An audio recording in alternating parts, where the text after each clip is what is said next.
Within the calcified silence of the high stone, keep where the air tastes of ancient dust and forgotten masonry. The daughter of the East remains enshrined in an architecture of isolation. Not of iron nor of common clay was her spirit forged, but of the subterranean light that illuminates the veins of the earth before the miner's pick ever strikes the chords. Oh, Barbara, most radiant architect of the inner sanctuary, you who looked upon the two windows of your father's design and commanded a third to be hewn into the living rock, that the triple radiance of the undivided essence might bathe your soul in a geometry of grace. The stone groaned under the weight of your conviction, and the mortar yielded to the pressure of a faith that knew no perimeter and no boundaries save the celestial. Your father Dioscorus built a citadel to hide your beauty from the world, yet he succeeded only in creating a laboratory for your sanctity, where the silence became a liturgy and the shadows became a choir of invisible witnesses. When the sky bruiseth to a shade of violet and sulfur, when the atmosphere thickens with the premonition of a galvanic descent, we look to the horizon, where your name is whispered by the artillerymen and the engineers of the deep. You are the mistress of the flash and the thunder, the patroness of the sudden transition from the temporal to the eternal, as the lightning leaped from the firmament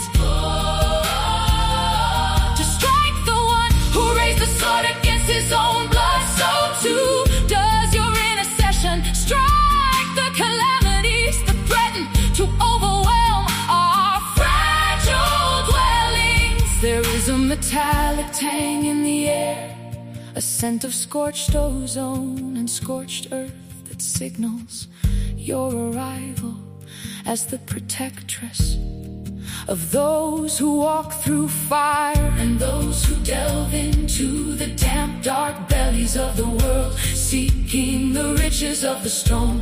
You hold the chalice against the storm, ensuring that the final viaticum is never denied to the soul caught in the sudden collapse of the tunnel or the sudden burst of the flame. In the digital echoes of our modern exploration, where the faith is shared in fragments of light and brief moments of recognition, your image flickers like a persistent flame across the screens of the weary. You are not a relic of the Nicomedean dust, but a living current, a pulse of electricity that surges through the wires of our interconnected longing. The tower you inhabited has become the icon of every soul seeking a vertical escape from the horizontal mundanity of a world without wonder. Every stone of your prison was a syllable in a poem of resistance. Every shadow was a canvas for the Holy Spirit to paint the mysteries of the Trinity. You saw the three windows as the eyes of God watching over the soul in its darkest confinement. And you taught us that even in a fortress of solitude, one can find the architecture of the infinite. The sword that ended your earthly breath became the lightning that guards the heavens, and now you stand amidst the clouds with the palm of victory in the tower of your endurance. Let the mountains tremble and the skies roar with the heavy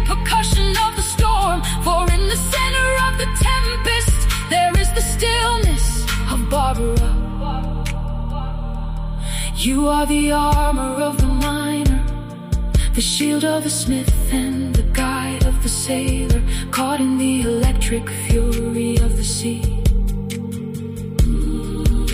Your praise is not a soft melody of flutes, but a resonant anthem of bronze and iron, a hymn that echoes in the hollow chambers of the earth and the vast cathedrals of the clouds. We invoke your name when the fuse is lit and when the hammer falls, for you are the lady of the blast who masters the energy of the cosmos and tames the wildfire for the sake of the humble.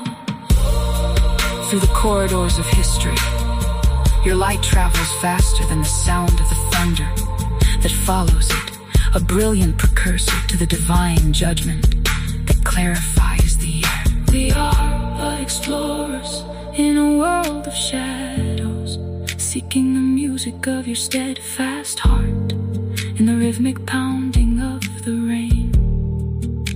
From the heights of your celestial tower, look down upon the flickering lights of our small lives and grant us the courage to carve our own windows into the walls of our circumstances, that we might never be without the triple light of the Father, the Son, and the Spirit. May our faith be as unyielding as the granite of your prison, and our transition into the eternal be as swift and as illuminated as the bolt that vindicated your martyrdom. In the silence between the flashes of our existence, we find your praise carved into the very substance of the universe, a testament to the Virgin who became the master of the storm and the guardian of the hidden fire.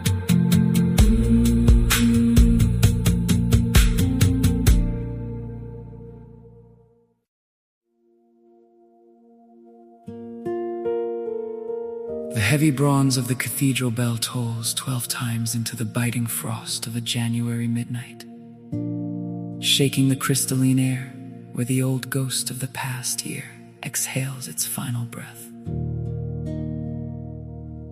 We stand upon the threshold of the unwritten, where the snow lies like an unblemished shroud over the failures and the triumphs of the months dissolved. In this hallowed pause, this liturgical transition, where the secular clock meets the eternal pulse, we do not look to the stars for cold divination, nor to the sand for a measure of our worth. Instead, we turn our gaze toward the singular. Morning star, the vessel of the infinite, she who bore the weight of glory within a temporal Ave Maria, the salutation of the threshold, the between the frozen earth and the celestial fire. We bring to you the raw timber of January, the brittle ice of new intentions, and the shivering hope of a calendar that has yet to bleed. We consecrate the dawn of this rotation, placing the keys of our months, the keys of our hours, and the very marrow of our days into the hollow of your protective hands. Mother of the new beginning, you who are the garden enclosed, and the gate through which the word entered our shattered history, receive this oblation of our future. The year ahead is a vast and trackless desert of time, a labyrinth of choices and a forest of shadows, where we might easily lose the thread of our purpose. To you, we entrust the 12 mansions of the sun. We give you our February vigils and our March renewals, the blossoming uncertainty of April, and the floral litanies of May. We ask that your mantle, woven of humility and blue light, be the horizon that bounds our wandering. Let no hour of this year be spent outside the perimeter of your intercession.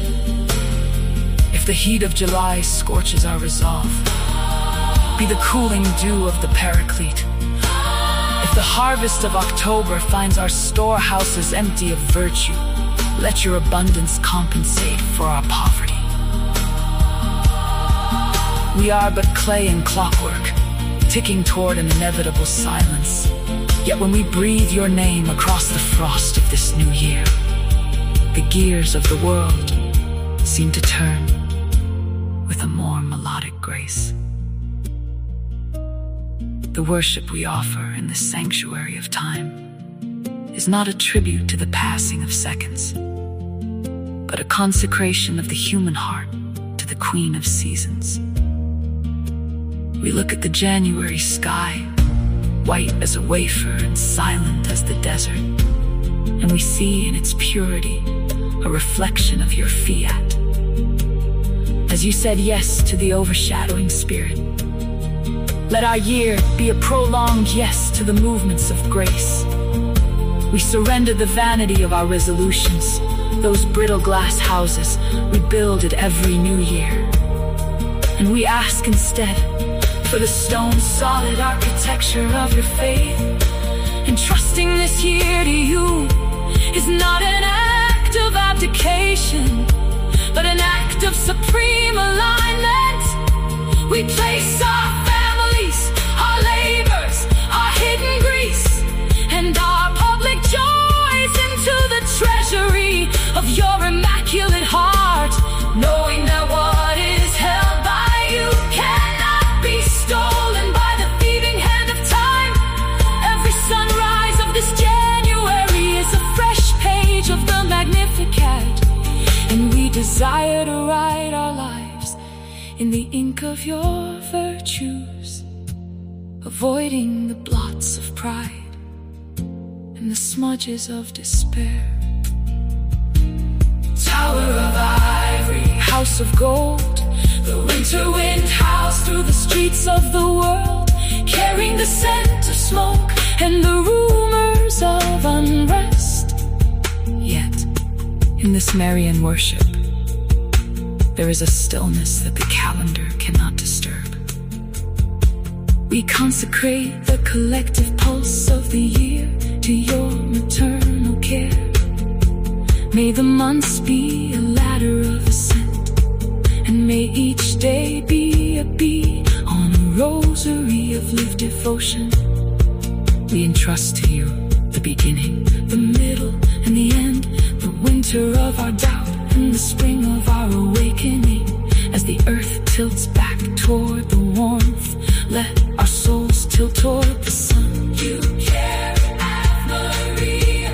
The year is yours, the breath is yours, the very rhythm of our hearts is a prayer offered in the sanctuary of your love. We step into the frost with warmth in our spirits, for the Queen of January has become our guide, and the new year is no longer a void to be feared, but a temple to be inhabited, consecrated, and offered back to the source of all light, through your most holy and maternal hands.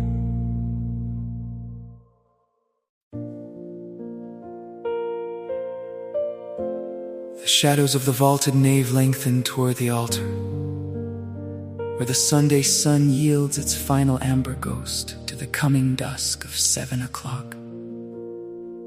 Here, within the hollowed silence of the late hour, the choir breathes as a single lung, inhaling the scent of extinguished beeswax and exhaling the ancient narrative of the furrow and the grain. We stand in the gloaming of the Sabbath, carrying the weight of the week's labor, gathered like stalks of wheat, leaning toward the sickle of the Spirit. The air is thick, with the resonance of Dan Fighton's melody, yet it transcends the printed page to become a living pulse. A heartbeat of organic grace that recognizes every soul in this dim sanctuary as a plot of earth, some tilled by sorrow and others hardened by the relentless treading of worldly feet. The great sower moves through the aisles of our collective memory, his hand a rhythmic pendulum swinging against the horizon of our poverty. There is a wildness in the scattering, a divine prodigality that does not measure the cost of the lost grain, but celebrates the possibility of the germinal miracle. We watch the seed fly in gilded arcs through the vespertine light, landing with the softness of a whisper upon the very terrains of the human condition.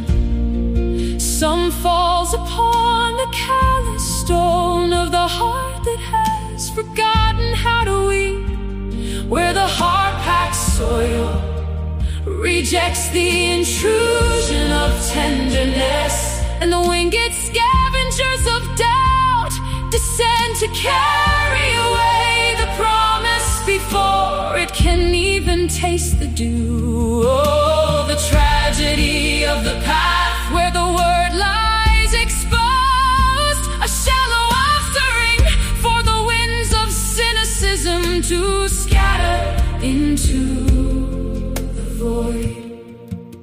But the hand moves on, relentless and hopeful, flinging the potential of the kingdom into the thickets of our modern thorns.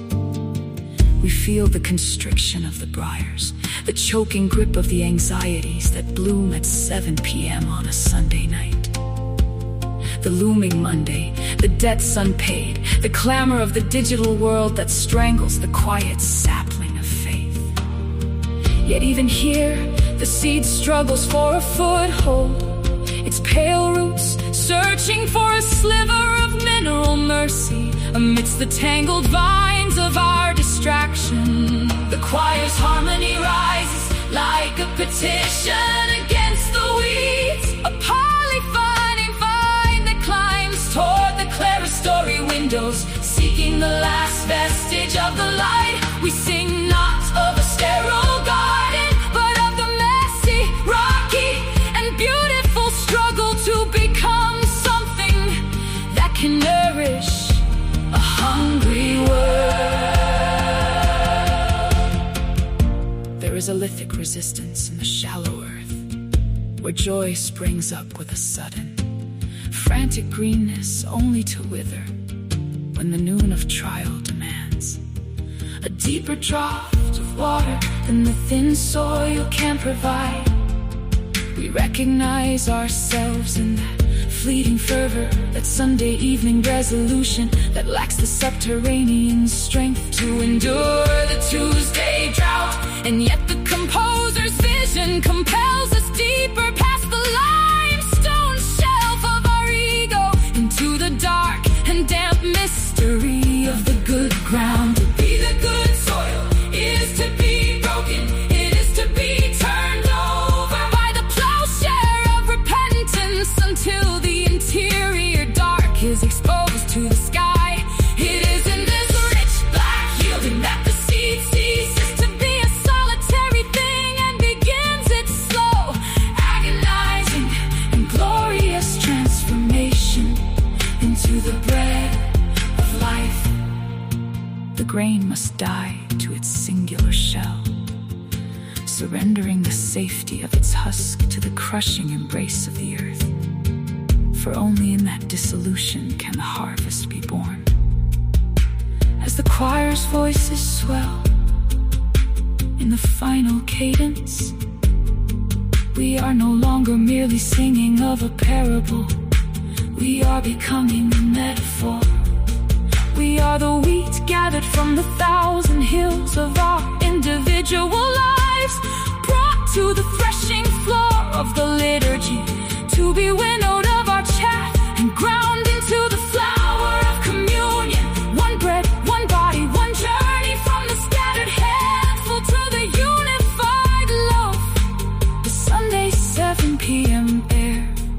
is now heavy with the incense of possibility, the realization that the sower has not finished his work, and that even now, in the quietest corner of the most broken heart, something is beginning to stir. Something is pushing through the dark. Something is yielding 100-fold under the gaze of the setting sun.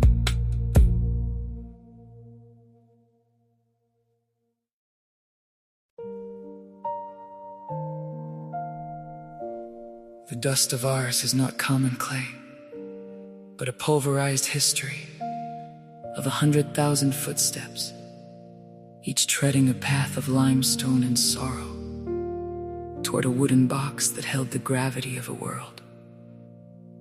He sat there while the sun rose in a pale sliver over the French fields and remained until the stars grew weary of watching the earth, a sentinel of the violet stone whose only weapon was a whisper. It was not the grandeur of cathedrals that summoned the desperate, nor the ringing of silver bells, but the quiet rasp of a man who ate the bread of the poor and drank the tears of the penitent as if they were wine. In that narrow enclosure of oak and shadow, the air grew thick with the exhale of secrets, the heavy musk of ancient guilts and the sharp metallic tang of cold remorse that clung to the coats of farmers and the lace of queens alike. He became the filter for a nation's darkness, a human vessel through which the brackish water of sin entered, and the crystalline stream of absolution flowed back into the parched soil of the human spirit. Every hour was a bead on a rosary of exhaustion, a mechanical yet mystical endurance, where the body of Jean-Marie withered while his soul expanded to house the orphans of grace. Imagine the weight of 20,000 days, where the ear is a doorway to the underworld, and the heart is a to the light. He did not hear mere words. He heard the fracturing of glass within the chest, the silent scream of the prodigal, and the dull thud of the soul falling against the floor of its own pride.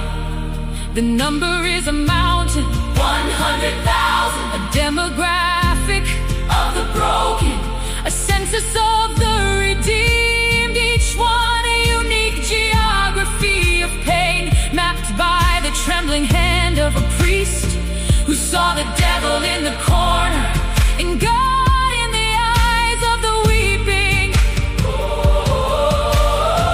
He was a gladiator of the internal forum, fighting battles in the silence between a stuttered admission and the raising of 3 fingers and a cross of forgiveness, a man who traded his own sleep for the waking peace of others. The wood of the confessional grew smooth under the friction of so many foreheads pressed against the grating, a physical testament to the friction of the divine meeting the mundane. He knew the smell of the fields, the scent of the forge, and the perfume of the city, all blending into one singular aroma of humanity seeking its origin. There was no room for the vanity of the scholar in the school of the heart. He spoke with the brevity of a man who knows that time is a leaking vessel and eternity is the only shore. When the tempter roared in the night, setting his bed aflame with the fires of malice, the curate merely sighed, for he knew that the salvation of a single drunkard or a lonely widow was worth more than the safety of his own skin. He was a martyr of the year, saint of the listening silence, proving that the greatest revolution is not found in the thunder of cannons, but in the quiet shattering of a hardened heart under the pressure of unconditional mercy. The story is not written in ink, but in the changed trajectories of lives that arrived in ours as winter and left as spring. Carrying the scent of the lilies he planted with his prayers. 100,000 times the heavens were forced to open, not because of a king's decree, but because a humble man in a tattered cassock dared to believe that no soul was too stained for the laundries of paradise. He saw the invisible scars left by the world's cruelty and applied the balm of a penance that felt like a gift. As the decades wore into his bones and the skin of his face became a map of divine compassion, the world realized that the miracle was not that he lived on a few potatoes and no rest, but that he could carry the collective shadow of a century without losing his sight of the sun. Even now, the echo of his ego te absolvo vibrates in the stones of that small village, a life-changing frequency that reminds the weary that the door is never locked, the priest is still waiting, and the 100,000 and first soul is always the one that matters most.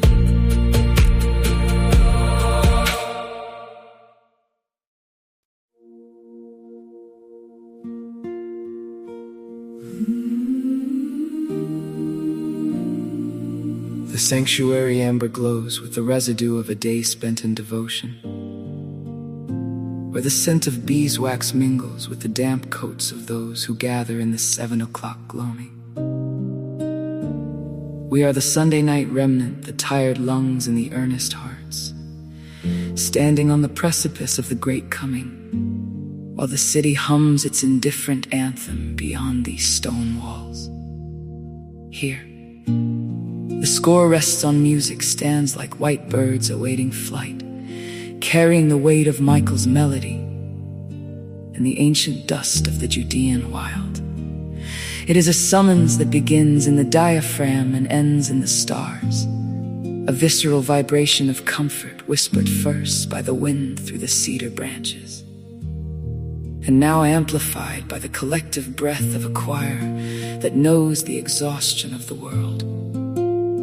We lean into the cadence, our voices weaving a tapestry of longing that stretches back to the Babylonian exile and forward to the morning star that has not yet risen above the horizon of our waiting.